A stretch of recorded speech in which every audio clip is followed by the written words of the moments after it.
Punjabi radio US ਸੁਣ ਰਹੇ ਸਾਰੇ ਸਰੋਤਿਆਂ ਨੂੰ ਬਲਵਿੰਦਰ ਕੌਰ ਵੱਲੋਂ ਪਿਆਰ ਭਰੀ ਸਤਿ ਸ਼੍ਰੀ ਅਕਾਲ। ਤੇ ਜੀ ਸਰੋਤਿਓ, ਪ੍ਰੋਗਰਾਮ ਖਬਰ ਤੇ ਨਜ਼ਰ ਪ੍ਰੋਗਰਾਮ ਦੇ ਵਿੱਚ ਅੱਜ ਸਾਡੇ ਨਾਲ ਹੋਣਗੇ ਬਲਤੇਜ ਬੰਨੋ। ਦੱਸਣਗੀਆਂ ਕਿ ਉੱਥੇ ਜੋ ਅਖਬਾਰਾਂ ਦੇ ਵਿੱਚ ਹੈਡਲਾਈਨਸ ਆਉਂਦੀਆਂ ਉਹਨਾਂ ਦੇ ਪਿੱਛੇ ਕੀ ਲੁਕਿਆ ਹੁੰਦਾ ਹੈ, ਤੇ ਆਪਾਂ ਉਹਨਾਂ ਨਾਲ ਗੱਲਬਾਤ ਕਰਾਂਗੇ। ਬਲਤੇਜ ਬੰਨੋ ਜੀ, ਸਤਿ ਸ਼੍ਰੀ ਅਕਾਲ, ਸਵਾਗਤ ਹੈ ਜੀ। ਸਤਿ ਸ਼੍ਰੀ ਅਕਾਲ ਜੀ, ਧੰਨਵਾਦ ਜੀ, ਬਹੁਤ ਮਿਹਰਬਾਨੀ।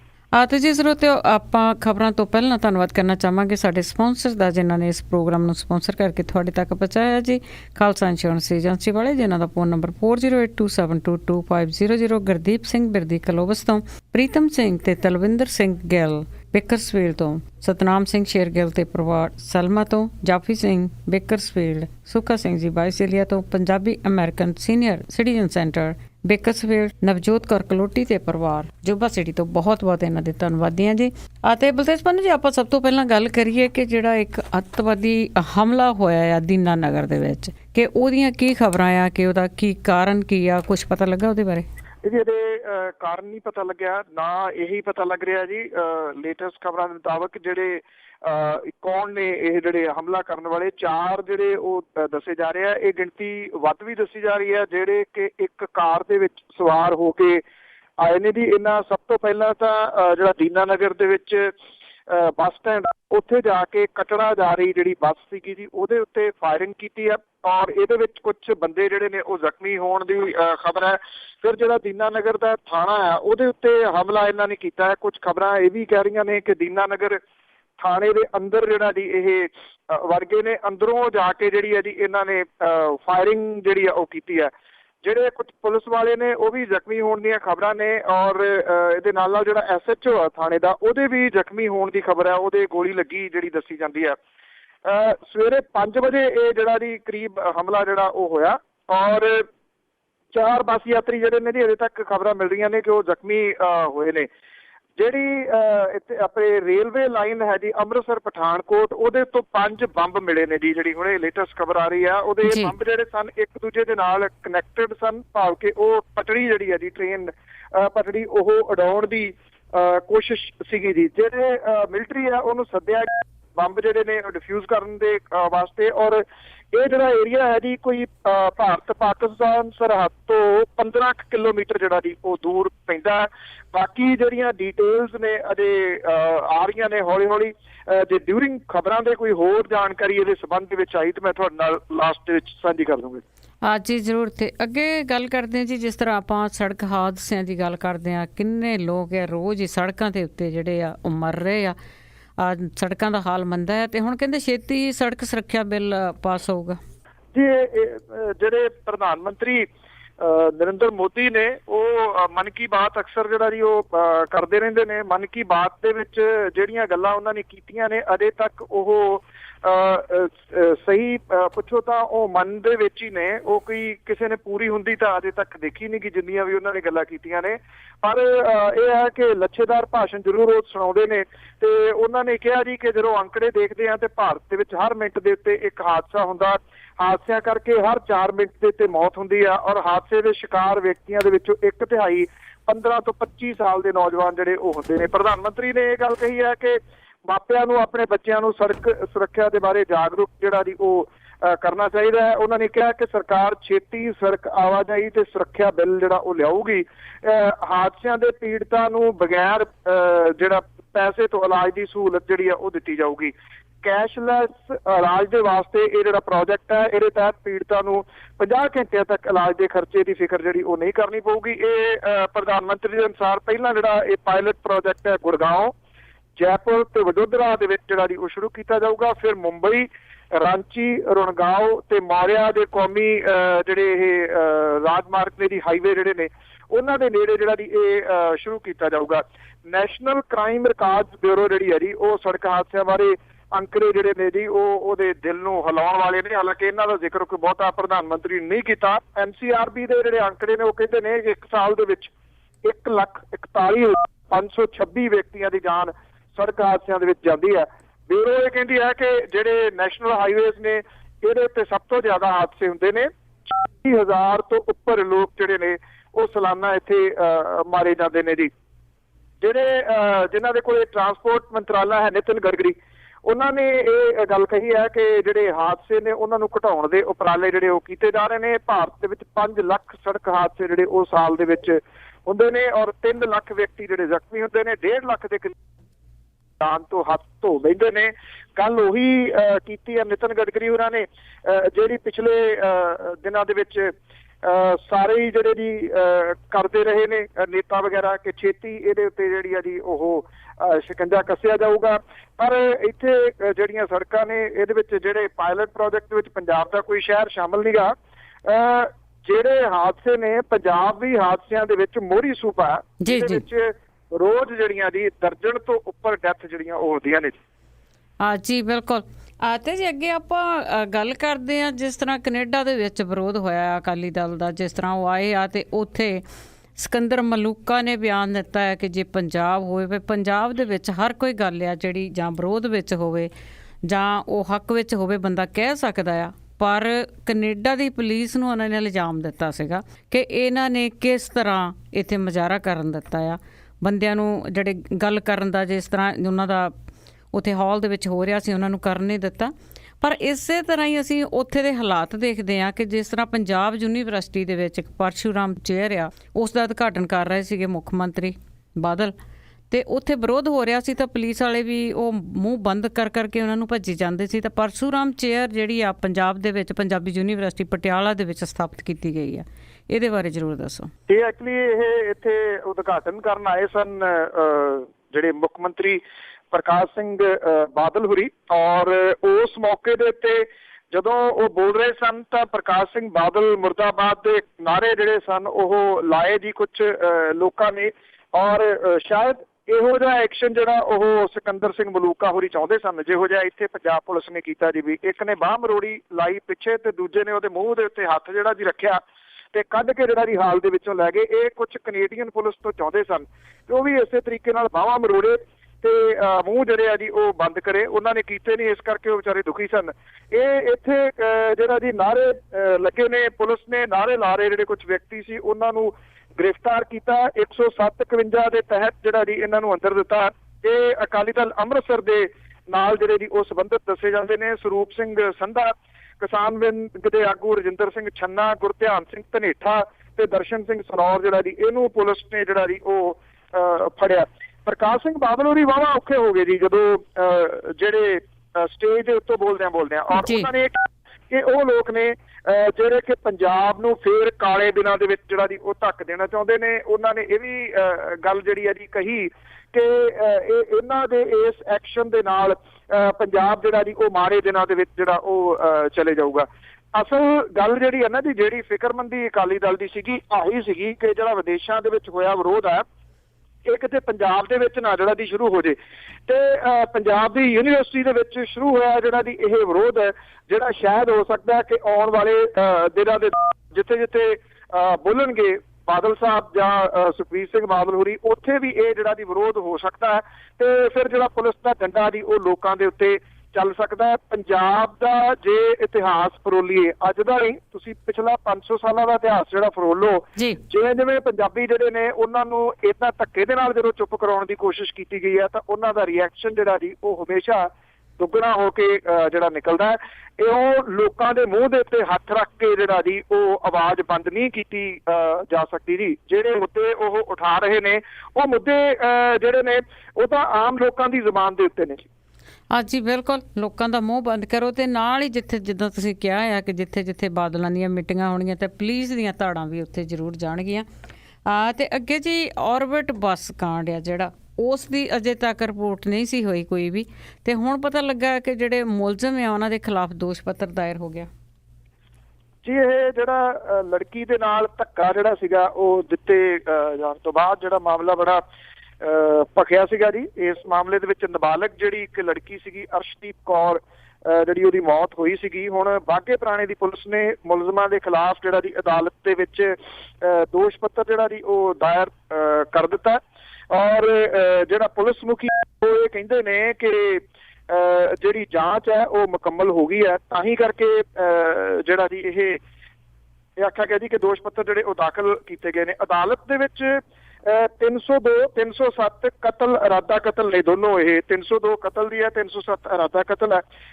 ਤੇ SC ST ਐਕਟ ਜਿਹੜਾ ਜੀ ਇਹਦੇ ਤਹਿਤ ਇਹ ਦੋਸ਼ ਪੱਤਰ ਜਿਹੜੇ ਨੇ ਉਹ ਦਾਇਰ ਕੀਤੇ ਗਏ ਨੇ ਜੀ ਅਦਾਲਤ ਦੇ ਵਿੱਚ। ਔਰ ਸਰਕਾਰੀ ਗਵਾਹਾਂ ਦੀ ਸੂਚੀ ਦੇ ਵਿੱਚ ਮਰਨ ਵਾਲੀ ਲੜਕੀ ਅਰਸ਼ਦੀਪ ਕੌਰ ਦੀ ਮਾਂ ਸ਼ਿੰਦਰ ਕੌਰ ਸਣੇ 30 ਗਵਾਹਾਂ ਦੀ ਸੂਚੀ ਜਿਹੜੀ ਹੈ ਜੀ ਉਹ ਅਦਾਲਤ ਦੇ ਵਿੱਚ ਪੇਸ਼ ਕੀਤੀ ਗਈ ਹੈ।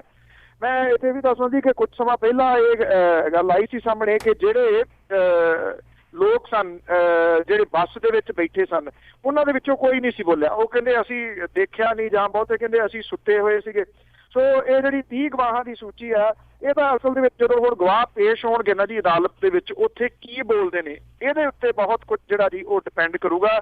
ਹਾਂ, ਇੰਨੀ ਇੱਕ ਗੱਲ ਜ਼ਰੂਰ ਹੈ ਜੀ ਜਿਹੜੀ ਪੋਜ਼ਿਟਿਵ ਜਿਹੜੀ ਆ ਉਹ ਬੋਲਣ ਵਾਲੀ ਕਿ ਜਿਹੜਾ ਜੀ ਇਹ ਚਾਰਜ ਸ਼ੀਟ ਜਿਹੜੀ ਹੈ ਜੀ ਉਹ ਫਿਰ ਵੀ ਜਿਹੜਾ ਜੀ ਸਮਾਂ ਰਹਿੰਦਿਆਂ ਹੋਇਆ ਔਨ ਟਾਈਮ ਜਿਹੜੀ ਹੈ ਜੀ ਉਹ ਪੇਸ਼ ਕਰ ਦਿੱਤੀ ਗਈ ਹੈ। ਇਹੀ ਇਹਦੀ ਕਹੀ ਜਾ ਸਕਦੀ ਹੈ ਜੀ। ਅਦਰਵਾਈਜ਼ ਬਾਕੀ ਗਵਾਹੀਆਂ ਜਦੋਂ ਅਦਾਲਤ ਦੇ ਵਿੱਚ ਹੋਣਗੀਆਂ ਫਿਰ ਜਿਹੜਾ ਜੀ ਉਹ ਦੇਖਾਂਗੇ ਕੀ ਬਣਦਾ। ਬਿਲਕੁਲ, ਉਹ ਵੀ ਲੋਕਾਂ ਦਾ ਕਾਫੀ ਦਬਾਅ ਕਰਕੇ ਕੁਝ ਹੋ ਗਿਆ। ਤੇ ਅੱਗੇ ਆਪਾਂ ਸ਼ਾਂਤਾ ਕੁਮਾਰ ਦੀ ਗੱਲ ਕਰੀਏ ਕਿ ਉਹਨੇ ਭਾਜਪਾ ਦੀ ਸ਼ਾਂਤੀ ਭੰਗ ਕਰ ਦਿੱਤੀ। ਫਿਰ ਸ਼ਾਂਤਾ ਕੁਮਾਰ ਉਹਨਾਂ ਨੇ ਪਿਛਲੇ ਦਿਨਾਂ ਦੇ ਵਿੱਚ ਜਦੋਂ ਜਿਹੜੀ ਚਿੱਠੀ ਲਿਖੀ ਸੀਗੀ ਤੇ ਉਸ ਤੋਂ ਬਾਅਦ ਜਿਹੜਾ ਸੀਗਾ ਜੀ ਇਹ ਮਾਮਲਾ ਕਾਫੀ ਭੱਕ ਗਿਆ ਸੀਗਾ। ਇੱਥੇ ਮਨੋਰੰਜਨ ਕਾਲੀਆ ਜਿਹੜੇ ਸਨ ਜੀ ਉਹਨਾਂ ਤੋਂ ਮੁੜ ਕੇ ਜਿਹੜਾ ਸੀਗਾ ਜੀ ਬਿਆਨਬਾਜ਼ੀ ਕਰਵਾਈ ਗਈ ਸੀਗੀ ਕਿ ਸ਼ਾਂਤਾ ਕੁਮਾਰ ਹੋਰੀ ਜਿਹੜੇ ਨੇ ਉਹ ਦੱਸਣ ਜਿਹੜੇ ਫੰਡਸ ਇਕੱਠੇ ਕਰਕੇ ਲੈ ਗਏ ਸੀਗੇ ਪੰਜਾਬ ਦੇ ਵਿੱਚੋਂ ਜਿਹੜੇ ਕਿ ਉਹਦਾ ਹਿਸਾਬ ਕਿਤਾਬ ਜਿਹੜਾ ਉਹ ਕੀ ਸੀਗਾ।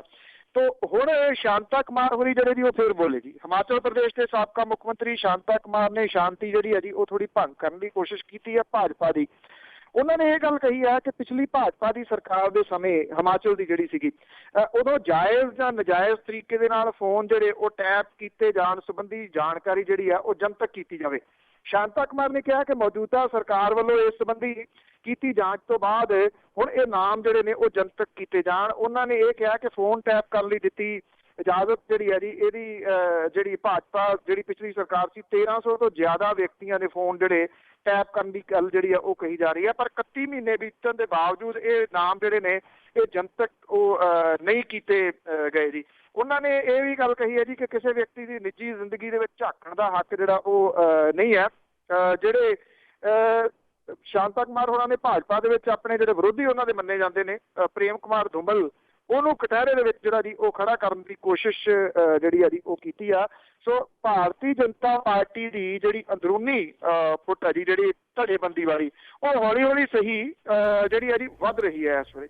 ਜੀ ਜੀ ਤੇ ਜੇ ਅੱਗੇ ਕਰੀਏ ਪ੍ਰਾਈਵੇਟ ਹਸਪਤਾਲਾਂ ਦੀ ਗੱਲ ਤੇ ਉਹਨਾਂ ਤੇ ਸ਼ਿਕੰਜਾ ਕੱਸਣ ਦੀਆਂ ਤਿਆਰੀਆਂ ਹੋ ਰਹੀਆਂ। ਐਕਚੁਅਲੀ ਇਹ ਕਹਿਣ ਨੂੰ ਹੀ ਹੈ ਜੀ ਕਿ ਤਿਆਰੀਆਂ ਜਿਹੜੀਆਂ ਨੇ ਇਹ ਕਿੰਨੀਆਂ ਕੁ ਹੋਣਗੀਆਂ ਇਹ ਡੋਜ਼ ਦੇਣ ਦੀ ਗੱਲ ਕਹੀ ਜਾ ਰਹੀ ਹੈ ਕਿ ਐਮਰਜੈਂਸੀ ਕੇਸਾਂ ਦੇ ਵਿੱਚ ਪੈਸੇ ਜਮ੍ਹਾਂ ਕਰਵਾਏ ਬਿਨਾਂ ਇਲਾਜ ਸ਼ੁਰੂ ਨਾ ਕਰਨਾ, ਪੂਰੇ ਪੈਸੇ ਲਏ ਬਿਨਾਂ ਕਿਸੇ ਦੀ ਡੈੱਡ ਬੋਡੀ ਜਿਹੜੀ ਹੈ ਜੀ ਵਾਰਸਾਂ ਦੇ ਹਵਾਲੇ ਨਾ ਕਰਨੀ, ਮਰੀਜ਼ ਦਾ ਮੈਡੀਕਲ ਰਿਕਾਰਡ ਦੇਣ ਤੋਂ ਨਾ ਕਰਨ ਵਰਗੀਆਂ ਸ਼ਿਕਾਇਤਾਂ ਜਿਹੜੀਆਂ ਪ੍ਰਾਈਵੇਟ ਹਸਪਤਾਲਾਂ ਦੇ ਵਿੱਚ ਕਰਾਉਣ ਵਾਲਿਆਂ ਦੇ ਮੂੰਹੋਂ ਅਕਸਰ ਇਹ ਗੱਲਾਂ ਜਿਹੜੀਆਂ ਉਹ ਨਿਕਲਦੀਆਂ ਨੇ। ਹੁਣ ਇਹ ਸਾਰੇ ਮਾਮਲੇ ਜਿਹੜੇ ਮਨੁੱਖੀ ਸਿਹਤ ਅਧਿਕਾਰਾਂ ਦੇ ਨਾਲ ਸੰਬੰਧਿਤ ਨੇ ਔਰ ਕੌਮੀ ਮਨੁੱਖੀ ਅਧਿਕਾਰ ਕਮਿਸ਼ਨ ਜਿਹੜਾ ਜੀ ਉਹਨੇ ਪਹਿਲੀ ਵਾਰੀ ਪ੍ਰਾਈਵੇਟ ਹਸਪਤਾਲਾਂ ਦੇ ਹੱਥੋਂ ਸਿਹਤ ਅਧਿਕਾਰਾਂ ਦਾ ਜਿਹੜਾ ਘਾਣ ਹੋ ਰਿਹਾ ਇਸ ਮਾਮਲੇ ਦੇ ਵਿੱਚ ਰਿਕਾਰਡ ਤੇ ਗਵਾਹੀਆਂ ਇਕੱਠੀਆਂ ਕਰਨ ਦਾ ਫੈਸਲਾ ਕੀਤਾ। ਸਰਕਾਰੀ ਹਸਪਤਾਲਾਂ ਦੇ ਵਿੱਚ ਸਿਹਤ ਸਹੂਲਤਾਂ ਦੇ ਨਾਲ ਜੁੜੀਆਂ ਜਿਹੜੀਆਂ ਕਮੀਆਂ ਨੇ ਉਹ ਵੀ ਰਿਕਾਰਡ ਦੇ ਉੱਤੇ ਲਿਆਂਦੀਆਂ ਜਾਣਗੀਆਂ ਔਰ ਇਹਦੇ ਵਾਸਤੇ ਪੰਜਾਬ ਦੇ ਵਿੱਚ ਕੰਮ ਸ਼ੁਰੂ ਹੋ ਗਿਆ। ਜਿਹੜਾ ਕੌਮੀ ਮਨੁੱਖੀ ਅਧਿਕਾਰ ਕਮਿਸ਼ਨ ਹੈ ਭਾਰਤ ਸਰਕਾਰ ਤੇ ਜਨ ਸਵਾਸਥ ਅਭਿਆਨ ਨੇ ਮਰੀਜ਼ ਦੇ ਅਧਿਕਾਰਾਂ ਦਾ ਉਲੰਘਣ ਜਨ ਸੁਣਵਾਈ 2015 ਦੇ ਤਹਿਤ ਕਿਤਾਬਚਾ ਜਾਰੀ ਕਰਕੇ ਇੱਕ ਦੇਸ਼ ਵਿਆਪੀ ਮੁਹਿੰਮ ਦੀ ਸ਼ੁਰੂਆਤ ਜਿਹੜੀ ਹੈ ਜੀ ਉਹ ਕੀਤੀ ਹੈ। ਔਰ ਪੰਜਾਬ ਦੇ ਵਿੱਚ ਵੀ ਜਨ ਸਵਾਸਥ ਅਭਿਆਨ ਦੀ ਸ਼ਾਖਾ ਨੇ ਜਿਹੜਾ ਕੁਝ ਹੋਰ ਜਥੇਬੰਦੀਆਂ ਨਾਲ ਲੈ ਕੇ ਜਨ ਸੁਣਵਾਈ ਦੀ ਤਿਆਰੀ ਦੇ ਵਿੱਚ ਕੀਤੀ ਹੈ ਜੀ। ਔਰ ਪ੍ਰਾਈਵੇਟ ਹਸਪਤਾਲਾਂ ਸੰਬੰਧੀ ਮੈਡੀਕਲ ਰਿਕਾਰਡ ਦੇਣ ਤੋਂ ਮਨਾਹੀ, ਤੇਜ਼ਾਬੀ ਹਮਲੇ ਤੋਂ ਪੀੜਤਾਂ ਦਾ ਮੁਫਤ ਇਲਾਜ, ਡਾਕਟਰਾਂ ਤੋਂ ਦੂਜਿਆਂ ਤੋਂ ਜਿਹੜੀ ਉਹ ਰਾਏ ਲੈਣ ਦਾ ਹੱਕ, ਹਸਪਤਾਲ ਦਾ ਪੂਰਾ ਬਿੱਲ ਦਿੱਤੇ ਬਿਨਾਂ ਮ੍ਰਿਤਕ ਦੀ ਜਿਹੜੀ ਡੈੱਡ ਬੋਡੀ ਆ ਉਹ ਰਿਸ਼ਤੇਦਾਰਾਂ ਨੂੰ ਦੇਣ ਤੋਂ ਨਾ, ਹਸਪਤਾਲਾਂ ਦੇ ਅੰਦਰ ਕੈਮਿਸਟਾਂ ਤੋਂ ਦਵਾਈਆਂ ਖਰੀਦਣ ਲਈ ਮਜਬੂਰ ਕਰਨ ਵਰਗੇ ਕੇਸਾਂ ਦੀਆਂ ਜਿਹੜੀਆਂ ਜੁੜੀਆਂ ਸ਼ਿਕਾਇਤਾਂ ਨੇ ਇਹਨਾਂ ਨੂੰ ਇਹਦੇ ਵਿੱਚ ਜਿਹੜਾ ਜੀ ਉਹ ਸ਼ਾਮਲ ਕੀਤਾ ਜਾਊਗਾ। ਥਿੰਕ ਜੇ ਕਿਸੇ ਦਾ ਵਾਹ ਰੱਬ ਨਾ ਕਰੇ ਇਹਨਾਂ ਪ੍ਰਾਈਵੇਟ ਹਸਪਤਾਲਾਂ ਦੇ ਵਿੱਚ ਜਿਹੜਾ ਜੀ ਉਹ ਪਵੇ, ਜੇ ਕਿਸੇ ਦਾ ਪੈਂਦਾ ਤੇ ਇਹ ਉਹੀ ਜਿਹੜਾ ਜੀ ਦੱਸ ਸਕਦਾ ਹੈ ਕਿ ਕਿਹੋ ਜਿਹਾ ਕੁਛ ਜਿਹੜਾ ਜੀ ਇੱਥੇ ਪ੍ਰਾਈਵੇਟ ਹਸਪਤਾਲਾਂ ਦੇ ਵਿੱਚ ਹੁੰਦਾ। ਇਹ ਅਸਲ ਦੇ ਵਿੱਚ ਬੰਦੇ ਮਾਰਨ ਦੀਆਂ ਫੈਕਟਰੀਆਂ ਤੇ ਲੋਕਾਂ ਦੀਆਂ ਜੇਬਾਂ ਲੁੱਟਣ ਦੀਆਂ ਜਿਹੜੀਆਂ ਉਹ ਦੁਕਾਨਾਂ ਨੇ ਪ੍ਰਾਈਵੇਟ ਜਿਹੜੇ ਹਸਪੀਟਲ ਨੇ। ਕਿਸੇ ਕਿਹਾ ਜਾਂਦਾ ਹੁੰਦਾ ਸੀਗਾ ਕਿ ਧਰਤੀ ਦੇ ਰੱਬ ਨੇ ਡਾਕਟਰ, ਤੇ ਜੇ ਧਰਤੀ ਦੇ ਇਹ ਅਖੌਤੀ ਰੱਬ ਕਿਸੇ ਨੇ ਤੇ ਪ੍ਰਾਈਵੇਟ ਹਸਪਤਾਲਾਂ ਦੇ ਵਿੱਚ ਦੇਖੇ ਹੋਣਗੇ ਤਾਂ ਕੋਈ ਵੀ ਜਿਹੜਾ ਜੀ ਕਹਿ ਸਕਦਾ ਹੈ ਕਿ ਜੇ ਇਹ ਰੱਬ ਨੇ ਤੇ ਫਿਰ ਦੈਤ ਕਿਹੋ ਜਿਹੇ ਹੁੰਦੇ ਨੇ ਜੀ। ਜਦੋਂ ਕੋਈ ਪ੍ਰਾਈਵੇਟ ਹਸਪੀਟਲ ਆਪਣੇ ਡਾਕਟਰਾਂ ਨੂੰ ਚੰਗੀ ਕਾਰਗੁਜ਼ਾਰੀ ਕਰਕੇ ਮਰਸਡੀਜ਼ ਕਾਰਾਂ ਦਿੰਦਾ 6-6 ਸਾਲ ਦੀਆਂ, ਤੇ ਉਹ ਮਰਸਡੀਜ਼ ਕਾਰਾਂ ਜਿਹੜੀਆਂ ਨੇ ਉਹ ਕਿਸੇ ਗਰੀਬ ਦਾ ਇਲਾਜ ਕਰਕੇ ਜਾਂ ਕਿਸੇ ਦੀ ਮਦਦ ਕਰਕੇ ਨਹੀਂ ਦਿੱਤਾ ਜਾਂਦਾ, ਇਸ ਕਰਕੇ ਦਿੱਤਾ ਜਾਂਦਾ ਕਿ ਕਿਹਨੇ ਕਿੰਨਾ ਬਿੱਲ ਜਿਹੜਾ ਜੀ ਉਸ ਹਸਪੀਟਲ ਨੂੰ ਬਣਾ ਕੇ ਦਿੱਤਾ, ਔਰ ਉੱਥੇ ਜਿਹੜੀ ਰਹਿਮ ਨਾਂ ਦੀ ਕੋਈ ਚੀਜ਼ ਦੇਖਣ ਨੂੰ ਜਿਹੜੀ ਉਹ ਨਹੀਂ ਮਿਲਦੀ ਜਿਹੜੇ ਇਹ ਪ੍ਰਾਈਵੇਟ ਹਸਪੀਟਲ ਨੇ। ਪਰ ਜਿਹੜੀ ਮਨੁੱਖੀ ਅਧਿਕਾਰ ਜਿਹੜੀ ਸੰਸਥਾ ਬੇਸ਼ੱਕ ਇਹ ਚੰਗਾ ਕੰਮ ਕਰ ਰਹੀ ਹੈ, ਪਰ ਇਹਨਾਂ ਨੂੰ ਸ਼ਾਇਦ ਇਹ ਨਹੀਂ ਪਤਾ ਕਿ ਕਿੱਡਾ ਵੱਡਾ ਮਾਫੀਆ ਇਸ ਵੇਲੇ ਬਣ ਚੁੱਕਾ ਹੋਇਆ, ਜਿਨ੍ਹਾਂ ਦੀਆਂ ਜੇਬਾਂ ਦੇ ਅੰਦਰ ਇਹ ਰਾਜਨੀਤਿਕ ਲੋਕ ਨੇ, ਜਿਨ੍ਹਾਂ ਨੂੰ ਇਹ ਮੋਟੇ ਫੰਡ ਮੁਹੱਈਆ ਕਰਾਉਂਦੇ ਨੇ। CMO SMO ਜਿਹੜੇ ਨੇ ਉਹਨਾਂ ਨੂੰ ਮਹੀਨੇ ਚੜ੍ਹਦੇ ਨੇ ਤਾਂ ਕਿ ਉਹ ਬੇੜਾ ਗਰਕ ਕਰਕੇ ਰੱਖਣ ਸਰਕਾਰੀ ਹਸਪਤਾਲਾਂ ਦਾ, ਔਰ ਲੋਕ ਲੁੱਟਣ ਦੇ ਵਾਸਤੇ ਇੱਥੇ ਜਿਹੜੇ ਜੀ ਆਉਂਦੇ ਰਹਿਣ। ਜੀ ਬਿਲਕੁਲ, ਜਿਸ ਤਰ੍ਹਾਂ ਤੁਸੀਂ ਕਿਹਾ ਉਹੀ ਦੱਸ ਸਕਦਾ ਜਿਨ੍ਹਾਂ ਦਾ ਬਾਹ ਪੈਂਦਾ ਇਹਨਾਂ ਲੋਕਾਂ ਦੇ ਨਾਲ। ਤੇ ਅੱਗੇ ਗੱਲ ਕਰੀਏ ਜੀ ਸਲਮਾਨ ਖਾਨ ਦੀ, ਉਹ ਹੁਣ ਫਿਰ ਵਿਵਾਦਾਂ ਦੇ ਘੇਰੇ ਵਿੱਚ। ਇਹ ਕੁਛ ਨਾ ਕੁਛ ਸਲਮਾਨ ਜਿਹੜਾ ਜੀ ਉਹ ਵਿਵਾਦਮਈ ਕਰਦਾ ਹੀ ਰਹਿੰਦਾ ਜੀ। ਹੁਣ ਜਿਹੜੀ ਹੈ ਜੀ ਉਹਦੀ ਇੱਕ ਜਿਹੜਾ ਟਵੀਟ ਸੀਗਾ ਉਹ ਕਾਫੀ ਜਿਹੜਾ ਦੀ ਵਿਵਾਦ ਦੇ ਵਿੱਚ ਆ ਗਿਆ। ਸਲਮਾਨ ਖਾਨ ਦੇ ਵੱਲੋਂ ਮੁੰਬਈ ਧਮਾਕਿਆਂ ਦੇ ਜਿਹੜਾ ਦੋਸ਼ੀ ਯਾਕੂਬ ਮੈਮਨ ਹੈ ਉਹਨੂੰ ਫਾਂਸੀ ਨਾ ਦੇਣ ਦੇ ਟਵੀਟ ਦੇ ਉੱਤੇ ਵਿਵਾਦ ਜਿਹੜਾ ਜੀ ਖੜਾ ਹੋ ਗਿਆ। ਉਹਨੇ ਮਾਫੀ ਮੰਗ ਲਈ ਹੈ ਬਾਅਦ ਦੇ ਵਿੱਚ, ਔਰ ਉਹਨੇ ਟਵੀਟ ਕਰਕੇ ਪਹਿਲਾਂ ਇਹ ਕਿਹਾ ਸੀਗਾ ਕਿ ਯਾਕੂਬ ਦੀ ਥਾਂ ਦੇ ਉੱਤੇ ਉਹਦੇ ਭਰਾ ਟਾਈਗਰ ਮੈਮਨ ਨੂੰ ਫਾਂਸੀ ਜਿਹੜੀ ਹੈ ਜੀ ਉਹ ਦੇਣੀ ਚਾਹੀਦੀ ਹੈ। ਸਲਮਾਨ ਨੇ ਮੁੜ ਕੇ ਕਿਹਾ ਜੀ ਕਿ ਉਹਦੇ ਪਿਤਾ ਸਲੀਮ ਖਾਨ ਨੇ ਉਹਨੂੰ ਜਿਹੜਾ ਪਹਿਲਾ ਟਵੀਟ ਸੀਗਾ ਉਹਨੂੰ ਵਾਪਸ ਲੈਣ ਦੇ ਵਾਸਤੇ ਕਿਹਾ, ਜਿਹਦੇ ਕਰਕੇ ਉਹ ਇਹਦੇ ਨਾਲ ਉਹ ਕਹਿੰਦਾ ਜੀ ਦੁਬਦਾ ਪੈਦਾ ਹੋ ਜੂਗੀ। ਉਹਨਾਂ ਨੇ ਕਿਹਾ ਕਿ ਮੈਂ ਯਾਕੂਬ ਮੈਮਨ ਨੂੰ ਬੇਕਸੂਰ ਨਹੀਂ ਠਹਿਰਾਇਆ, ਸਗੋਂ ਇਹ ਕਿਹਾ ਸੀਗਾ ਕਿ ਟਾਈਗਰ ਦੀ ਬਜਾਏ ਉਹਨੂੰ ਫਾਹੇ ਨਹੀਂ ਲਾਇਆ ਜਾਣਾ ਚਾਹੀਦਾ। ਉਹਨੇ ਇਹ ਕਿਹਾ ਕਿ ਮੈਨੂੰ ਜਿਹੜੀ ਨਿਆਂ ਪ੍ਰਣਾਲੀ ਦੇ ਉੱਤੇ ਪੂਰਾ ਭਰੋਸਾ ਹੈ। ਮੁੰਬਈ ਧਮਾਕਿਆਂ 'ਚ ਕਈ ਜਾਨਾਂ ਗਈਆਂ ਸੀ। ਉਹ ਕਹਿੰਦਾ ਕਿ ਮੈਂ ਮੁੜ ਕੇ ਉਹਨੇ ਜਿਹੜੇ ਟਵੀਟ ਕੀਤੇ ਉਹਦੇ ਵਿੱਚ ਉਹਨੇ ਕਿਹਾ ਕਿ ਮੈਂ ਇੱਕ ਜਿਹੜਾ ਜੀ ਇੱਕ ਬੇਕਸੂਰ ਦੀ ਜਾਨ ਦਾ ਮਤਲਬ ਪੂਰੀ ਮਾਨਵਤਾ ਦਾ ਨੁਕਸਾਨ ਜਿਹੜਾ ਹੈ ਜੀ। ਸਲਮਾਨ ਖਾਨ ਨੇ ਬਾਅਦ ਵਿੱਚ ਇਹ ਵੀ ਕਿਹਾ ਕਿ ਉਹਦੇ ਪਿਓ ਨੇ ਕਿਹਾ ਸੀਗਾ ਜੀ ਕਿ ਟਵੀਟ ਵਾਪਸ ਲੈ ਲਏ, ਜਿਹਦੇ ਕਰਕੇ ਉਹਨੇ ਆਪਣੀ ਨਾ ਸਮਝੀ ਦੇ ਵਾਸਤੇ ਬਿਨਾਂ ਸ਼ਰਤ ਜਿਹੜੀ ਹੈ ਜੀ ਉਹ ਮੁਆਫੀ ਜਿਹੜੀ ਉਹ ਮੰਗੀ ਹੈ। ਉਧਰ ਪੁਲਿਸ ਜਿਹੜੀ ਹੈ ਜੀ ਉਹ ਇਸ ਕੰਟਰੋਵਰਸ਼ੀਅਲ ਟਵੀਟ ਤੋਂ ਬਾਅਦ ਸਲਮਾਨ ਖਾਨ ਦੀ ਜਿਹੜੀ ਰਿਹਾਇਸ਼ ਹੈ ਉਹਦੇ ਉੱਤੇ ਸੁਰੱਖਿਆ ਉਹਨੇ ਵਧਾਈ ਹੈ ਤਾਂ ਕਿ ਕਿਸੇ ਕਿਸਮ ਦਾ ਕੋਈ ਹਮਲਾ ਜਿਹੜਾ ਜੀ ਉਹ ਨਾ ਹੋ ਜੇ। ਸਿਆਣੇ ਕਹਿੰਦੇ ਨੇ ਪਹਿਲਾਂ ਤੋਲੋ ਫਿਰ ਬੋਲੋ। ਇਹੋ ਜੀ ਕੰਟਰੋਵਰਸੀ ਜਿਹੜੀ ਹੈ ਜੀ ਜਿਹੜਾ ਸੈਂਸਿਟਿਵ ਇਸ਼ੂ ਹੈ ਉਹਦੇ ਉੱਤੇ ਸਲਮਾਨ ਖਾਨ ਦਾ ਜਿਹੜਾ ਕੀਤਾ ਗਿਆ ਟਵੀਟ ਜਿਹੜਾ ਉਹਦੇ ਲਾਸਟ ਨੇਮ ਕਰਕੇ ਜਿਹੜਾ ਭੜਕ ਗਿਆ ਜੀ। ਅਦਰਵਾਈਜ਼ ਜਿਹੜਾ ਜੀ ਕਿਸੇ ਹੋਰ ਨੇ ਕੀਤਾ ਹੁੰਦਾ ਤੇ ਸ਼ਾਇਦ ਇੰਨਾ ਭੜਕਦਾ ਨਾ। ਬਿਲਕੁਲ ਜੀ, ਤਰ੍ਹਾਂ ਤਰ੍ਹਾਂ ਦੇ ਬਿਆਨ ਦੇ ਰਹੇ ਆ ਇਹਨਾਂ ਦੇ MLA ਤੇ ਹੋਰ ਜਿਹੜੇ ਆ ਇੱਕਾ ਦੁੱਕਾ, ਇਸ ਕਰਕੇ ਉਹਨਾਂ ਦੇ ਜਿਹੜਾ ਖਿਲਾਫ ਨਹੀਂ ਜਾਂਦਾ। ਪਰ ਜਦੋਂ ਇਹ ਤੁਸੀਂ ਕਹਿੰਦੇ ਆ ਕਿ ਜਦੋਂ ਬਿਆਨ ਵੀ ਉਲਟੇ ਸਿੱਧੇ ਦੇ ਦਿੰਦੇ ਤਾਂ ਵੀ ਇਹਨਾਂ ਲੋਕਾਂ ਨੂੰ ਫਾਇਦਾ ਹੁੰਦਾ ਕਿ ਇਹਨਾਂ ਦੀ ਸਿਕਿਉਰਿਟੀ ਵੱਧ ਜਾਂਦੀ ਆ। ਅੱਗੇ ਗੱਲ ਕਰਦੇ ਹਾਂ ਜੀ ਯੂਨੀਵਰਸਿਟੀਆਂ ਦੇ ਜਿਹੜਾ ਆਰਥਿਕ ਮੰਦਵਾੜਾ ਆ ਉਹਦੇ ਲਈ ਵੀ ਬਾਦਲ ਨੇ ਕੇਂਦਰ ਨੂੰ ਹੀ ਜ਼ਿੰਮੇਵਾਰ ਠਹਿਰਾਇਆ। ਹਰ ਗੱਲ ਜਿਹੜੀ ਹੈ ਜੀ ਉਹ ਕੇਂਦਰ ਦੇ ਉੱਤੇ ਹੀ ਸੁੱਟਦੇ ਨੇ। ਬਾਦਲ ਸਾਹਿਬ ਪਿਛਲੇ ਦਿਨਾਂ ਤੋਂ ਥੋੜੀ ਟੋਨ ਉਹਨਾਂ ਦੀ ਡਾਊਨ ਸੀਗੀ, ਪਰ ਜਿਹੜੀ ਹੈ ਜੀ ਫਿਰ ਉਹਨਾਂ ਨੇ ਹੁਣ ਜਿਹੜੀ ਹੈ ਜੀ ਉਹ ਚੁੱਕ ਲਈ ਆ। ਉਹ ਕਹਿੰਦੇ ਕਿ ਯੂਨੀਵਰਸਿਟੀਆਂ ਦੇ ਆਰਥਿਕ ਸੰਕਟ ਦੇ ਵਾਸਤੇ ਕੇਂਦਰ ਸਰਕਾਰ ਜਿਹੜੀ ਜ਼ਿੰਮੇਵਾਰ ਆ, ਕਿਉਂਕਿ ਲੋੜੀਂਦੇ ਫੰਡ ਜਿਹੜੇ ਜੀ ਉਹ ਨਹੀਂ ਦਿੱਤੇ ਜਾ ਰਹੇ। ਉਹਨਾਂ ਨੇ ਕਿਹਾ ਕਿ ਭਾਵੇਂ ਰਾਜ ਸਰਕਾਰਾਂ ਵੀ ਫੰਡ ਦਿੰਦੀਆਂ ਨੇ ਪਰ ਉਹ ਵਧੇਰੇ ਫੰਡ ਮੁਹੱਈਆ ਨਹੀਂ ਕਰਵਾ ਸਕਦੀਆਂ। ਮੁੱਖ ਮੰਤਰੀ ਹੋਰਾਂ ਨੇ ਇਹ ਵੀ ਦੋਸ਼ ਲਾਇਆ ਜੀ ਕਿ ਕੇਂਦਰ ਸਰਕਾਰ ਨੇ ਕਦੇ ਵੀ ਪੰਜਾਬ ਦੇ ਨਾਲ ਇਨਸਾਫ ਨਹੀਂ ਕੀਤਾ। ਕਿਸਾਨ ਖੁਦਕੁਸ਼ੀਆਂ ਕਰ ਰਹੇ ਨੇ ਪਰ ਉਹਨਾਂ ਨੇ ਕਦੇ ਵੀ ਜਿਹੜੇ ਉਹ ਫੰਡ ਜਾਰੀ ਨਹੀਂ ਕੀਤੇ ਜੀ। ਜਿਹੜੀ ਇੱਥੇ ਪੰਜਾਬੀ ਯੂਨੀਵਰਸਿਟੀ ਹੈ ਜੀ ਉੱਥੇ ਉਹ ਜਿਹੜਾ ਭਗਵਾਨ ਪਰਸ਼ੂਰਾਮ ਚੇਅਰ ਦੀ ਸਥਾਪਨਾ ਤੋਂ ਬਾਅਦ ਜਿਹੜੀ ਹੈ ਜੀ ਉਹ ਬਾਤ ਕਰ ਰਹੇ ਸੀਗੇ, ਔਰ ਉਹਨਾਂ ਨੇ ਇਹ ਕਿਹਾ ਜੀ ਕਿ ਜਿਹੜੀ ਇਹ ਜਿਹੜੇ ਫੰਡਸ ਨੇ ਉਹ ਕੇਂਦਰ ਦੇ ਵੱਲੋਂ ਨਾ ਦੇਣਾ ਉਹਦੇ ਕਰਕੇ ਯੂਨੀਵਰਸਿਟੀਜ਼ ਜਿਹੜੀਆਂ ਨੇ ਜੀ ਉਹ ਮੰਦੇ ਹਾਲੀ ਨੇ। ਹੁਣ ਸਵਾਲ ਇਹ ਹੈ ਜੀ ਕਿ ਜਿਹੜੀ ਸ਼ੁਰੂਆਤ ਹੈ ਪ੍ਰਾਈਵੇਟ ਯੂਨੀਵਰਸਿਟੀਜ਼ ਦੀ ਤਾਂ ਉਹ ਕਿਹਨੇ ਕੀਤੀ ਹੈ ਜੀ? ਉਹ ਜਿਹੜੀ ਲਵਲੀ ਪ੍ਰੋਫੈਸ਼ਨਲ ਯੂਨੀਵਰਸਿਟੀ ਹੈ ਨਾ ਜੀ ਉੱਥੋਂ ਇਹ ਸ਼ੁਰੂਆਤ ਹੋਈ ਹੈ, ਔਰ ਮੁੜ ਕੇ ਐਸੀ ਸ਼ੁਰੂਆਤ ਹੋਈ ਕਿ ਹਰ ਨੁੱਕਰ ਦੇ ਉੱਤੇ ਤਾਂ ਯੂਨੀਵਰਸਿਟੀਆਂ ਜਿਹੜੀਆਂ ਜੀ ਬਣਾਤੀਆਂ। ਜਿਹੜੇ ਕਾਲਜ ਸਨ ਉਹ ਸਾਰੇ ਯੂਨੀਵਰਸਿਟੀ ਜਿਹੜੇ ਜੀ ਉਹ ਬਣ ਗਏ, ਔਰ ਇਹ ਪ੍ਰਾਈਵੇਟ ਯੂਨੀਵਰਸਿਟੀਜ਼ ਇੰਨੀਆਂ ਵੱਡੀਆਂ ਹੋ ਗਈਆਂ ਕਿ ਇਹਦੇ ਵਿੱਚ ਆਮ ਲੋਕਾਂ ਦੇ ਪੜ੍ਹਨ ਵਾਲੇ ਜਿਹੜੇ ਧੀਆਂ ਪੁੱਤ ਸੀ, ਜਿਹੜੇ ਇਹ ਪੰਜਾਬ ਯੂਨੀਵਰਸਿਟੀ ਹੋ ਗਈ, ਪੰਜਾਬੀ ਯੂਨੀਵਰਸਿਟੀ ਹੋ ਗਈ, ਗੁਰੂ ਨਾਨਕ ਦੇਵ ਯੂਨੀਵਰਸਿਟੀ ਹੋ ਗਈ, ਉਹਨਾਂ ਨੂੰ ਤਾਂ ਬਿਲਕੁਲ ਹੀ ਸਹੂਲਤਾਂ ਤੋਂ ਵਾਂਝਿਆ ਜਿਹੜਾ ਜੀ ਉਹ ਕਰ ਦਿੱਤਾ ਗਿਆ ਤਾਂ ਕਿ ਕਿਤੇ ਆਮ ਬੰਦਾ ਜਿਹੜਾ ਜੀ ਉਹ ਪੜ੍ਹ ਨਾ ਜਾਵੇ। ਗੁਰੂ ਨਾਨਕ ਦੇਵ ਯੂਨੀਵਰਸਿਟੀ ਜਿਹੜੀ ਹੈ ਜੀ ਉੱਥੋਂ ਦੇ ਵਾਈਸ ਚਾਂਸਲਰ ਤੁਸੀਂ ਕਰਕੇ ਕਹਿ ਲਓ ਕਿ ਉਹ ਠੀਕ ਅਜੇ ਵੀ ਜਿਹੜਾ ਕਿਸੇ ਨਾ ਕਿਸੇ ਤਰੀਕੇ ਦੇ ਨਾਲ ਜਿਹੜਾ ਜੀ ਉਹ ਕੰਮ ਕਰੀ ਜਾਂਦੀ ਹੈ। ਪੰਜਾਬੀ ਯੂਨੀਵਰਸਿਟੀ ਦਾ ਤਾਂ ਇਸ ਵੇਲੇ ਜਿਹੜਾ ਇੱਥੇ ਪਟਿਆਲੇ ਦੇ ਵਿੱਚ ਸਥਿਤ ਹੈ ਜੀ ਉਹ ਜਲੂਸ ਨਿਕਲਿਆ ਪਿਆ, ਕਿਉਂਕਿ ਜਿਹੜੇ ਬੰਦਾ ਇਹਨਾਂ ਨੇ VC ਲਾਇਆ ਹੋਇਆ ਜੀ ਉਹਨੂੰ ਪੋਲੀਟੀਕਲ ਪੋਸਟ ਬਣਾ ਕੇ ਬਾਰ-ਬਾਰ ਉਹਨੂੰ ਜਿਹੜਾ ਜੀ ਦੁਬਾਰਾ ਅੱਗੋਂ ਜਿਹੜਾ ਜੀ ਰਿਨਿਊ ਕੀਤਾ ਗਿਆ, ਉਹਦੀ ਵਾਅਦਾ ਕੀਤਾ ਗਿਆ, ਜਿਹੜਾ ਕਿ ਬੇੜਾ ਗਰਕ ਕਰਨ ਦੇ ਵਿੱਚ ਉਹਨੇ ਪੂਰਾ ਰੋਲ ਜਿਹੜਾ ਜੀ ਇਸ ਯੂਨੀਵਰਸਿਟੀ ਦਾ ਨਿਭਾਇਆ।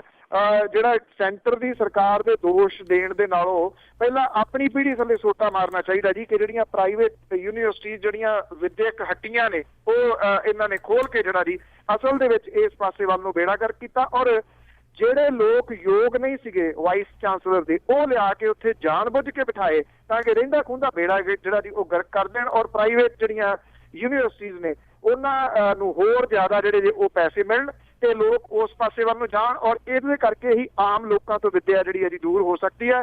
ਜੇ ਆਮ ਲੋਕ ਪੜ੍ਹ ਗਏ ਫਿਰ ਉਹ ਸਵਾਲ ਕਰਨਗੇ, ਸਵਾਲ ਇਹਨਾਂ ਨੂੰ ਕਦੀ ਵੀ ਰਾਜਨੀਤਿਕਾਂ ਨੂੰ ਪਸੰਦ ਨਹੀਂ ਹੁੰਦੇ।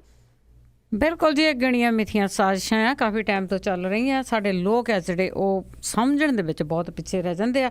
ਤੇ ਅੱਗੇ ਮੇਰਾ ਅਖੀਰਲਾ ਸਵਾਲ ਆ ਜੀ, ਜਿਸ ਤਰ੍ਹਾਂ ਪਹਿਲਾਂ ਵੀ ਇਹ ਛੁਰਲੀਆਂ ਛੱਡਦਾ ਆਇਆ ਮੋਦੀ, ਇਸੇ ਤਰ੍ਹਾਂ ਇਸ ਨੇ ਇੱਕ ਸਫਾਈ ਮੁਹਿੰਮ ਤੋਰੀ ਸੀਗੀ ਜਿਸ ਦੇ ਉੱਤੇ ਇਹਨਾਂ ਨੇ ਕਰੋੜਾਂ ਰੁਪਏ ਖਰਚ ਕੀਤੇ ਆ। ਤੇ ਹੁਣ ਜਿਹੜਾ ਇੱਕ ਯੋਗ ਦਾ ਇਹਨਾਂ ਨੇ ਕੀਤਾ ਸੀਗਾ ਉਸ ਦੇ ਵਿੱਚ ਵੀ ਸਰਕਾਰੀ ਖਜ਼ਾਨੇ ਨੂੰ 25 ਕਰੋੜ ਦੇ ਵਿੱਚ ਯੋਗ ਦਿਵਸ ਪਿਆ। ਜੀ ਬਿਲਕੁਲ, ਇਹ ਸਰਕਾਰੀ ਖਜ਼ਾਨੇ ਨੂੰ 25 ਕਰੋੜ ਰੁਪਏ ਦੇ ਵਿੱਚ ਸਾਹ ਲੈਣਾ ਜਿਹੜਾ ਜੀ ਉਹ ਪਿਆ। ਔਰ ਦਿੱਲੀ ਦੇ ਵਿੱਚ ਯੋਗ ਦਿਵਸ ਦੇ ਮੌਕੇ ਜਿਹੜਾ 21 ਜੂਨ ਨੂੰ ਹੋਇਆ ਸੀਗਾ ਰਾਜਪਥ ਦੇ ਉੱਤੇ, ਇਹਦੇ ਉੱਤੇ ਕੁਝ 7 ਕਰੋੜ 58 ਲੱਖ ਰੁਪਏ ਦਾ ਖਰਚਾ ਜਿਹੜਾ ਉਹ ਆਇਆ ਸੀਗਾ ਜੀ। ਔਰ ਟੋਟਲ ਜਿਹੜਾ ਕਿਉਂਕਿ ਇਹ ਇਕੱਲਾ ਜਿਹੜਾ ਜੀ ਰਾਜਪਥ ਦੇ ਉੱਤੇ ਹੋਇਆ ਸੀਗਾ। ਇਹਨਾਂ ਸਮਾਗਮਾਂ ਦੇ ਵਿੱਚ ਪ੍ਰਧਾਨ ਮੰਤਰੀ ਨਰਿੰਦਰ ਮੋਦੀ ਸ਼ਾਮਲ ਹੋਏ ਸੀਗੇ। ਜਿਹੜਾ ਕੌਮਾਂਤਰੀ ਪੱਧਰ ਦੇ ਉੱਤੇ ਕਰੀਬ 190 ਦੇਸ਼ਾਂ ਦੇ ਵਿੱਚ ਕਿਹਾ ਗਿਆ ਸੀਗਾ ਕਿ ਯੋਗ ਦਿਵਸ ਮਨਾਇਆ ਗਿਆ। ਜਿਹੜਾ ਅੰਕੜੇ ਨੇ ਜੀ ਉਹ ਦੱਸਦੇ ਨੇ ਕਿ ਯੋਗਾ ਪਾਠ ਦੇ ਇੰਤਜ਼ਾਮ ਦੇ ਵਿੱਚ ਕੀਤੇ ਗਏ 22 ਜੂਨ ਨੂੰ ਦਿੱਲੀ ਦੇ ਵਿੱਚ ਜਿਹੜੀ ਕਾਨਫਰੰਸ ਕਰਵਾਈ ਗਈ, ਯੋਗ ਦਿਵਸ ਦੀ ਮਸ਼ਹੂਰੀ ਕਰਵਾਈ ਗਈ। ਮਸ਼ਹੂਰੀ ਦੇ ਉੱਤੇ ਕੇਂਦਰ ਨੇ 8 ਕਰੋੜ 28 ਲੱਖ ਰੁਪਏ ਜਿਹੜੇ ਸੀਗੇ ਉਹ ਖਰਚ ਕੀਤੇ। ਵਿਗਿਆਨ ਭਵਨ ਦੇ ਵਿੱਚ 22 ਜੂਨ ਨੂੰ ਯੋਗਾ ਕਾਨਫਰੰਸ ਦੇ ਉੱਤੇ 1 ਕਰੋੜ 82 ਲੱਖ ਰੁਪਇਆ ਖਰਚ ਕੀਤਾ ਗਿਆ। ਰਾਜਪਥ ਦੇ ਉੱਤੇ 7 ਰੰਗਾਂ ਦੇ ਵਿੱਚ ਯੋਗ ਮੈਟ ਵਿਛਾਏ ਗਏ, ਪ੍ਰਤੀ ਮੈਟ 250 ਰੁਪਇਆ ਖਰਚ ਕੀਤਾ ਗਿਆ। ਜਿਹੜੇ ਇਹਦੇ ਮੌਕੇ 12 LED ਜਿਹੜੀਆਂ ਸੀਗੀਆਂ ਉਹ ਲਾਈਆਂ ਗਈਆਂ ਜਿਹੜੀਆਂ ਕਿ ਵਾਟਰਪ੍ਰੂਫ ਸੀਗੀਆਂ ਤਾਂ ਕਿ ਮੀਂਹ ਜਿਹੜਾ ਆਵੇ ਤੇ ਕੁਝ ਹੋਵੇ ਨਾ। ਪ੍ਰਤੀ LED 35,000 ਰੁਪਇਆ ਖਰਚਾ ਆਇਆ। ਅੱਧੇ ਲੀਟਰ ਵਾਲੀਆਂ ਕਰੀਬ 1,20,000 ਪਾਣੀ ਦੀਆਂ ਬੋਤਲਾਂ ਦਾ ਇੰਤਜ਼ਾਮ ਕੀਤਾ ਗਿਆ। ਪੰਡਾਲ ਦੇ ਵਿੱਚ ਕਾਰਪੇਟਿੰਗ ਕੀਤੀ ਗਈ। ਸਮਾਗਮ ਦੀ ਤਿਆਰੀ ਤੇ 2 ਹਫ਼ਤੇ ਲੱਗੇ। ਔਰ ਇਹ ਜਿਹੜਾ ਸਾਰਾ ਕੁਝ ਪਾ ਕੇ ਇਹ ਪਿਆ ਜੀ 25 ਕਰੋੜ ਰੁਪਏ ਦੇ ਵਿੱਚ ਜੀ। ਔਰ ਬਾਕੀ ਜਿਹੜੇ ਰਾਜਾਂ ਦੇ ਖਰਚੇ ਨੇ ਉਹ ਵੱਖਰੇ ਨੇ ਸਾਰੇ ਇਹਦੇ ਉੱਤੇ। ਜੇ ਸਾਰਾ ਉਹ ਜੋੜ ਲਿਆ ਜਾਵੇ ਤਾਂ ਤੁਸੀਂ ਕਹਿ ਸਕਦੇ ਹੋ ਕਿ 100 ਕਰੋੜ ਤੋਂ ਉੱਪਰ ਜਿਹੜਾ ਜੀ ਉਹ ਟੱਪ ਗਿਆ ਹੋਣਾ ਇਹ ਜਿਹੜਾ ਖਰਚਾ ਸੀਗਾ। ਇੱਕ ਸਿਰਫ ਬੱਲੇ ਬੱਲੇ ਜਿਹੜਾ ਜੀ ਉਹ ਕਰਾਉਣ ਦੀ ਖਾਤਰ ਇਹ ਜਿਹੜਾ ਸੀਗਾ ਜੀ ਉਂਝ ਵੀ ਮੈਸੇਜ ਦੇ ਕੇ ਜਿਹੜਾ ਕਰਵਾਇਆ ਜਾ ਸਕਦਾ ਸੀਗਾ, ਪਰ ਰਾਜਨੀਤੀ ਹੈ ਨਾ, ਇੱਕ ਦਿਨ ਝਾੜੂ ਫੜ ਲਿਆ ਤੇ ਉਦੋਂ ਬਾਅਦ ਜਿਹੜਾ ਜੀ ਐਸਾ ਨੱਕ ਦੇ ਵਿੱਚ ਦਮ ਕੀਤਾ ਦਿੱਲੀ ਦੀ ਸਰਕਾਰ ਦੇ ਕਿ ਕੂੜਾ ਹੀ ਕੂੜਾ ਜਿਹੜਾ ਸੀਗਾ ਉਹ ਗਲੀਆਂ ਦੇ ਵਿੱਚ ਹੁੰਦਾ ਰਿਹਾ। ਔਰ ਜਦੋਂ ਤੁਸੀਂ ਸਫਾਈ ਸਮਾਗਮ ਦੀ ਗੱਲ ਕੀਤੀ ਸੀ ਤੇ ਇਹ CCTV ਕੈਮਰਿਆਂ ਦੇ ਵਿੱਚ ਕੈਦ ਹੋ ਗਿਆ ਸੀਗਾ ਕਿ ਇੱਕ ਰੇਹੜੀ ਆਉਂਦੀ ਆ, ਪਹਿਲਾਂ ਉਹ ਪੱਤੇ ਖਿਲਾਰਦੀ ਆ, ਮੁੜ ਕੇ ਉੱਥੇ ਜਿਹੜੇ ਮੋਦੀ ਭਗਤ ਨੇ ਜੀ ਉਹ ਆਉਂਦੇ ਨੇ ਝਾੜੂ ਲੈ ਕੇ, ਉਹਨਾਂ ਨੂੰ ਇਕੱਠੇ ਕਰਕੇ ਫੋਟੋ ਖਿਚਵਾਉਂਦੇ ਨੇ, ਚਲੇ ਜਾਂਦੇ ਨੇ। ਪਰ CCTV ਕੈਮਰਾ ਸੱਚ ਬੋਲ ਗਿਆ ਕਿ ਆਹ ਰੇਹੜੀ ਪਹਿਲਾਂ ਆ ਕੇ ਇੱਥੇ ਪੱਤੇ ਖਿਲਾਰ ਕੇ ਗਈ ਸੀ। ਜੀ ਬਿਲਕੁਲ, ਸੂਟਡ ਬੂਟਡ ਜਿਹੜੇ ਬੰਦੇ ਸੀਗੇ ਉਹ ਝਾੜੂ ਲੈ ਕੇ ਖੜੇ ਸੀਗੇ ਤੇ ਉਹਨਾਂ ਸਫਾਈ ਤੇ ਨਹੀਂ ਹੋਈ। ਤੇ ਅਖੀਰ ਦੇ ਵਿੱਚ ਆਜ਼ਨਾਮਾ ਕਿ ਰੌਲਾ ਪਿਆ ਕਿ ਫੜੇ ਗਏ ਚੋਰ ਤਕੜੇ ਜਿਨ੍ਹਾਂ ਵੇਚਿਆ ਮੁਲਕ ਦਾ ਮਾਣ ਮੀਆਂ। ਰੌਲਾ ਪਿਆ ਕਿ ਫੜੇ ਗਏ ਚੋਰ ਤਕੜੇ ਜਿਨ੍ਹਾਂ ਵੇਚਿਆ ਮੁਲਕ ਦਾ ਮਾਣ ਮੀਆਂ। ਸ੍ਰੀ ਸੰਤ ਨੂੰ ਪਕੜ ਜਦ ਪੁਲਿਸ ਲੈ ਗਈ, ਫੜਿਆ ਗਿਆ ਸੀ ਫੇਰ ਜਵਾਨ ਮੀਆਂ। ਇਹਨਾਂ ਨਾਲ ਚੰਦੀਲਾ ਵੀ ਪਕੜਿਆ ਸੀ ਜਿਸ ਦੇ ਵਿੱਚ ਸੀ ਲੱਗਦੀ ਕਾਣ ਮੀਆਂ। ਪਹਿਲਾਂ ਇਹਨਾਂ ਨੇ ਛਕ ਲਿਆ ਮਾਲ ਚੋਖਾ, ਪਿੱਛੋਂ ਪੁਲਿਸ ਵੀ ਲੱਗ ਪਈ ਖਾਣ ਮੀਆਂ। ਚੜਿਆ ਮਾਲ ਤਾਂ ਕੇਸ ਦੀ ਫੂਕ ਨਿਕਲੀ, ਪੈ ਗਈ ਖਾਣ ਕਵਾਉਣ ਦੀ ਲੁੱਟ ਮੀਆਂ। ਚੜਿਆ ਮਾਲ ਤਾਂ ਕੇਸ ਦੀ ਫੂਕ ਨਿਕਲੀ, ਪੈ ਗਈ ਖਾਣ ਖਵਾਉਣ ਦੀ ਲੁੱਟ ਮੀਆਂ, ਫੜਨ ਵਾਲਿਆਂ ਕੀਤੇ ਸੀ ਬਹੁਤ ਦਾਅਵੇ, ਸਹਿਜ ਭਾਵ ਨਾਲ ਗਏ ਸਭ ਛੁੱਟ ਮੀਆਂ। ਜੀ ਥੈਂਕ ਯੂ, ਬਹੁਤ ਧੰਨਵਾਦ ਜੀ। ਤੁਸੀਂ ਸਾਡੇ ਨਾਲ ਜੁੜੇ ਤੇ ਦੱਸਿਆ ਕਿ ਉੱਥੇ ਜਿਹੜੀਆਂ ਖਬਰਾਂ ਹੁੰਦੀਆਂ ਉਹਨਾਂ ਦੇ ਪਿੱਛੇ ਕੀ ਸੱਚ ਲੁਕਿਆ ਹੁੰਦਾ। ਇੱਕ ਵਾਰੀ ਫਿਰ ਬਹੁਤ ਬਹੁਤ ਧੰਨਵਾਦ। ਮਿਹਰਬਾਨੀ ਜੀ, ਥੈਂਕ ਯੂ, ਸਤਿ ਸ਼੍ਰੀ ਅਕਾਲ। ਸਤਿ ਸ਼੍ਰੀ ਅਕਾਲ ਜੀ। ਸਰੋਤੇ ਸਨ ਬਲਤੇਜ ਪੰਨੂ ਜੋ ਸਾਡੇ ਨਾਲ ਜੁੜੇ ਤਾਂ ਜਿਨ੍ਹਾਂ ਨੇ ਸਾਨੂੰ ਉੱਥੇ ਦੀਆਂ ਖਬਰਾਂ ਬਾਰੇ ਦੱਸਿਆ। ਕੱਲ੍ਹ ਨੂੰ ਫਿਰ ਇਸੇ ਬੁਲਟਨ ਦੇ ਵਿੱਚ ਮੁਲਾਕਾਤ ਹੋਊਗੀ। ਬਲਵਿੰਦਰ ਕੌਰ ਵੱਲੋਂ ਸਾਰਿਆਂ ਨੂੰ ਹੀ ਪਿਆਰ ਭਰੀ ਸਤਿ ਸ਼੍ਰੀ ਅਕਾਲ।